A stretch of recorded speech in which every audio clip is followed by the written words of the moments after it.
अस्सलाम वालेकुम मैनुद्दीन भाई। वालेकुम अस्सलाम रहमतुल्लाहि व बरकातहू। आप पहले क्या थे, शिर्क और बिद्दात को छोड़ करके तौहीद की तरफ आना, इसके बारे में आप बताएं कि क्या वजूहात थे, कैसे आपको किसके जरिए ये सब इल्म हुआ और आप आगे तौहीद के ऊपर। देखिए, पहले तो हमारे बाप दादा वही दीन पर कायम थे और चले आ रहे थे। बरेली हम अपने आप को कहलाते थे। आप पहले बरेलवी थे? बरेलवी थे। तो एक मिनट में आपसे बात करूंगा जी। बरेलवी में आपको, जब आप बरेलवी थे जी, तो उसमें क्या आपने कमी देखी? बरेलियत में क्या आपने कमी देखी कि जो बरेलियत को छोड़ करके जी आपको इस ट्रैक पर आना पड़ा, यानी तौहीद की तरफ आना पड़ा, कुरान हो हदीस के तरफ पलटना पड़ा और उसके मुताबिक चलना पड़ा? देखिए, हम तो खैर पढ़े लिखे कम हैं, लेकिन एक हमारे रिश्तेदार हैं जो रिश्ते में हमारे साले लगते हैं, वो कुरान और हदीस पे यानी कि तौहीद के रास्ते पे वो अच्छे चल रहे थे और वो हमें बार बार समझाते थे वो कि देखो, जो रास्ता ये आप लोग जिस तरीके से चल रहे हो वो सही नहीं है, आप लोग कुरान और सुन्नत पे चला करो। तो हम लोग बड़ा गुस्सा होते थे उन पे। हम बोलते थे, यार इतने दिन से हमारे बाप दादा लोग पुरखे चले आ रहे हैं, वो दिन गलत है और आज तुम ये दिन हमें बता रहे हो, तो क्या ये सही है? तो बोलते थे कि नहीं, ये दिन आज का नहीं है, ये बहुत पुराना दिन है और आदम अलैहिस्सलाम के जमाने से ये चला आ रहा तौहीद, और एक तौहीद पे ही चलना है। तो हम लोग बड़ा गुस्सा होते थे। लेकिन एक बार का ऐसा हुआ कि हम लोग में आपस में झगड़ा हो गया। वो भी काम करते थे फैक्ट्री में, हम भी काम करते थे फैक्ट्री में। हम अपने बरेली तरीके से काम करते थे, वो अपना अहले हदीस कहलाते थे, तौहीद पे काम करते थे। तो बाता बाती में हो गए। तो वो बोले कि ऐसा कि हम अगर आपको कुरान दिखा देते हैं तो क्या आप मानेंगे? हदीस में दिखा देंगे तो आप मानेंगे? हम बोले कि बेशक, हदीस और कुरान की बात आई वहां तो हम मानेंगे जरूर, हम और कोई किसी की बात नहीं मानेंगे। अगर हदीस बता रहा है तो हदीस की बात मानेंगे। तो उन्होंने वही काम किया। उन्होंने ले आया हदीस मुस्लिम बुखारी और उन्होंने पढ़ के अच्छी तरह समझाया। और एक भाई से सज्जन और थे हमारे में बरेली शरीफ के, वो भी पढ़े लिखे थे, उनको भी पढ़ाया। वो बोला कि आप ही पढ़िए क्या लिखा है। जब उन्होंने पढ़ा तब उन्होंने कहा हाँ, ये बात तो सही है। तो हमको वहां से महसूस हुआ कि शायद हम लोग ये तरीका गलत कर रहे हैं, जबकि असल में तरीका अल्लाह के नबी का तरीका यही है। तो वहां से हम लोग अपने आप को बदल दिए और हम अपने घर में भी हिदायत देते कि भाई ये तरीका मत करो और ये जितना भी बिद्दात की काम है इसे छोड़ दो। शिर्क और बिद्दात वाला, हाँ, जितना भी शिर्क और बिद्दत वाले काम है छोड़ दो, वो काम मत करो जिस काम से अल्लाह के रसूल सल्लल्लाहु अलैहि वसल्लम को तकलीफ हो और अल्लाह को तकलीफ हो। और हमें दीन के काम में बढ़ोतरी नहीं देना है। जितना हुक्म दिया अल्लाह के रसूल ने, हमें उतना ही काम को करना है। जिस काम को मना किया उससे मान जाना है और जिस काम को उन्होंने कहा करने को वही करना है, फालतू नहीं। हाँ, तो इसी को तो तकवा कहते हैं जी, कि अल्लाह कुरान मजीद में या नबी सल्लल्लाहु अलैहि वसल्लम ने जिस काम को करने के लिए कहा है हाँ, वही करना है। हाँ, और जहां रोक दिया है उससे रुक जाना है। इसी को तकवा कहते हैं। हाँ भाई।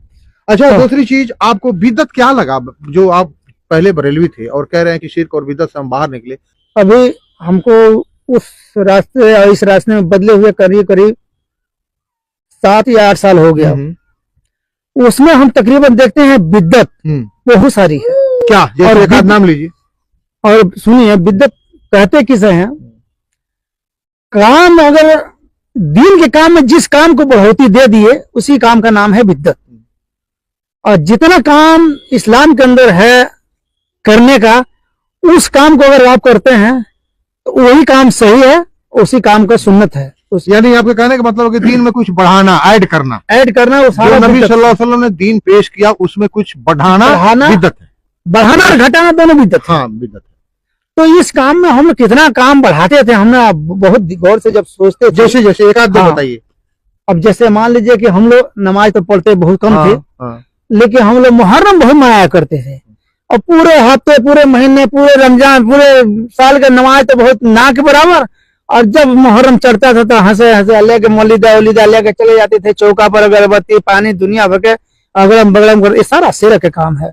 दूसरी काम यह है कि किस जगह पर कौन सा काम करना है, किस जगह पर हमें दरूद पढ़ना है, किस जगह पर हमें दरूद नहीं पढ़ना है, किस जगह पर हमें सलाम पढ़ना है, कैसे सलाम अल्लाह के नबी ने बताया है, कैसे कैसे दरूद बताया अल्लाह के नबी ने, उस काम को जब हम करेंगे तो भी हम असल बात में सुन्नत में चलेंगे। ठीक है बेशक। दूसरी चीज कि आपको जब बरेलियत में आप थे तो आपने कहा कि मैं उससे बाहर निकल गया, तौहीद की तरफ आ गया, बेशक। तो शिर्क को छोड़ा, शिर्क आपकी नजर में क्या है? देखिए, शिर्क इस काम का है कि मान लीजिए कि हम अल्लाह के सिवा किसी और को अपनी हाजत रवाई को पेश करें, इस काम को कहते हैं शिर्क। हम अल्लाह के सिवा और किसी से मांगने वाले नहीं हैं, तब तो हम तौहीद पे हैं। और अल्लाह के सिवा और किसी को अपनी हाजत रवाई को हम पेश करते हैं, ए फलाना तेरी वसीले से तू मुझे दे, तो देखिए असल में वसीला अमाल का होता है, किसी नाम का नहीं वसीला होता है। बाबा के दरगाह पे चक्कर काटना, बाबा तू लड़का दे लड़की दे, ये सब शिरक है जी। क्योंकि अल्लाह के सिवा किसी और से मांगना ही शिरक है टोटल। तो हमें कुछ किसी भी को हो, होना चाहिए बाबा को छोड़कर? हमें अपने रब अल्लाह तबारक तआला के सिवा किसी से नहीं मांग सकते। हमारे नबी हमारे वो चीज है जो हमें रास्ता बताया और अच्छे और बुरे की पहचान बताया उन्होंने, और इसीलिए हमें अल्लाह के रसूल सल्लल्लाहु अलैहि वसल्लम से हम बहुत मोहब्बत करते हैं, अपने दिलो जान से मोहब्बत करते हैं, अपने माँ बाप से ज्यादा मोहब्बत करते हैं।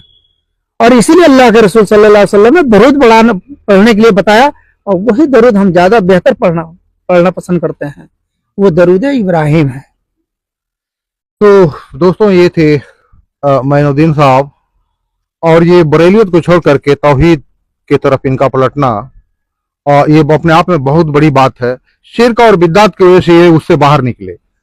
बिद्दत मतलब कि दीन में कुछ घटाना या बढ़ाना, और शिर्क का मतलब कि अल्लाह ताला को छोड़ करके आप किसी गैरुल्लाह से मदद मांग रहे हैं, वो मजार हो बाबा हो, तो ये सब शिर्क है और इसकी माफी नहीं है। सूरह निसा आयत नंबर 48 में अल्लाह ताला इरशाद फरमाता है कि यकीनन अल्लाह ताला शिर्क को कभी माफ नहीं करेगा। इसके अलावा जितने भी गुनाह हैं चाहे तो माफ कर दे, चाहे तो न माफ करे, लेकिन शिर्क की माफी नहीं है। और वहीं सूरह मोमिन आयत नंबर 60 में अल्लाह ताला इरशाद फरमाता है कि ऐ मेरे बंदे मुझसे मांग, मैं तेरी दुआ कबूल करूंगा।